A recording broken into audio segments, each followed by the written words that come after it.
Chidinma Adetshina's involvement in the Miss South Africa pageant has caused controversy, which has ignited a national dialogue on citizenship, identity, and belonging. Before we continue, please kindly hit on the subscribe button.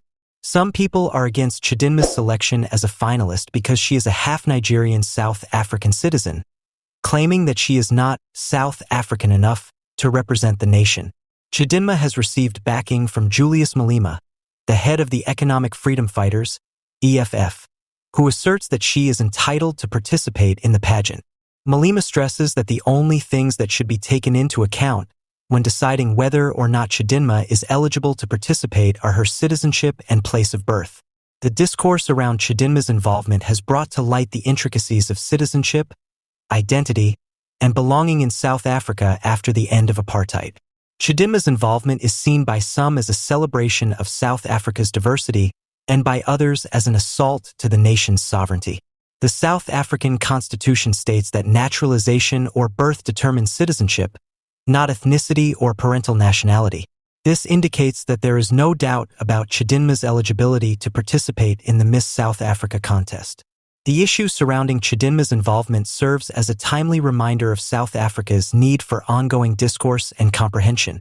It is critical to confront the intricacies of identity, belonging, and citizenship as the nation struggles with the legacy of apartheid and current efforts at nation-building and reconciliation. In conclusion, the controversy surrounding Chidinma Adetshina's involvement in the Miss South Africa contest emphasizes the need of a complex comprehension of citizenship, identity, and belonging in South Africa after the end of apartheid. Despite the claims of some that Chidinma is not South African enough to represent the country, she is qualified to participate due to her citizenship and place of birth. In the end, the dispute is a reminder of the need of ongoing communication and comprehension in South Africa. Once more, notable person Nsiki Mazwai recently made a controversial comment on the direction of South Africa's politics on social media. According to Mazwai, the African National Congress, ANC, was once led by Julius Malema and Jacobzuma, but their power is now waning. She claims that the Pan-Africanist Congress, MK, and the Economic Freedom Fighters, EFF, are progressively receiving the political momentum and support that formerly propelled the ANC.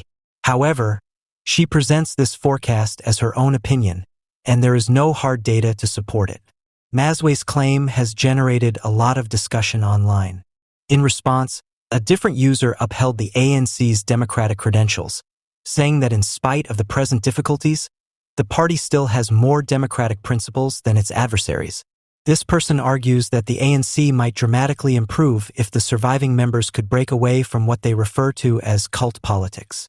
This answer reveals a disagreement among political pundits and adherents over the course that South Africa's main political parties should take in the future. The discourse around Mazwai's statements highlights the continuous changes in South African politics, mirroring wider discussions over the effectiveness and prospects of conventional political frameworks. The ANC, MK, and EFF's internal moves and realignments will probably be a topic of public debate and study as the political landscape changes. Both experts and observers are closely observing how these changes will alter the political scene in the next years. Victims of the VBS Mutual Bank scam are venting their fury and calling out the Economic Freedom Fighters, EFF, for what they see as a double standard. The EFF has been loud in its support of the recovery of stolen land, but it has not addressed its supposed role in the embezzlement of life savings from the now-defunct VBS Mutual Bank. One such victim, Thandika Mbatha, 65, lost all she had saved for her life when VBS collapsed. For my retirement, I had 200,000 rands saved, but now I have nothing. She bemoaned the EFF's hypocrisy in demanding the restoration of stolen land while refusing to reimburse us for the money we took. The complaints of several VBS depositors, who feel deserted by people they formerly trusted, are reflected in Mbatha's feeling. 2018 saw the eruption of the VBS Mutual Bank scandal, which exposed approximately 2 billion rands in bank theft. Studies found evidence linking a number of well-known people, including several who were connected to the EFF. The party has insisted on its innocence and said it was not a part of the wrongdoing in spite of these accusations.